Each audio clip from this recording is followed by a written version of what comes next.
ವಿಜಯಪುರದಲ್ಲಿ ಸಾಲದ ಬಾಧೆ ಹಾಗೂ ಕೌಟುಂಬಿಕ ಕಲಹದ ಹಿನ್ನೆಲೆ ಪತಿಯೇ ಪತ್ನಿಯನ್ನ ಹತ್ಯೆ ಮಾಡಿ ಸಾಕ್ಷ್ಯ ನಾಶಪಡಿಸಲು ಮನೆಯೊಳಗೆ ಹೂತು ಹಾಕಿದ ಪ್ರಕರಣ ಬಯಲಾಗಿದೆ.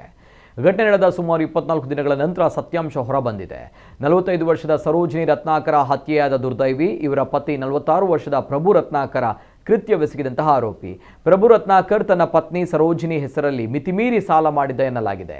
ಈ ಹಣದ ವಿಚಾರವಾಗಿಯೇ ದಂಪತಿಗಳ ನಡುವೆ ಕಳೆದ ಕೆಲವು ಸಮಯದಿಂದ ನಿರಂತರವಾಗಿ ಜಗಳ ನಡೀತಾ ಇತ್ತು. ಕಳೆದ ಜನವರಿ 23ರ ರಾತ್ರಿ ಸಾಲದ ವಿಚಾರವಾಗಿ ಇಬ್ಬರ ನಡುವೆ ತೀವ್ರ ವಾಗ್ವಾದ ನಡೆದಿತ್ತು. ಈ ವೇಳೆ ಕೋಪೋದ್ರಿಕ್ತನಾಗಿರುವಂತಹ ಪ್ರಭು ಜನವರಿ 24ರ ಮುಂಜಾನೆ ಮಾರಕಾಸ್ತ್ರದಿಂದ ಪತ್ನಿಯ ತಲೆಗೆ ಹೊಡೆದು ಹತ್ಯೆ ಮಾಡಿದ್ದಾನೆ.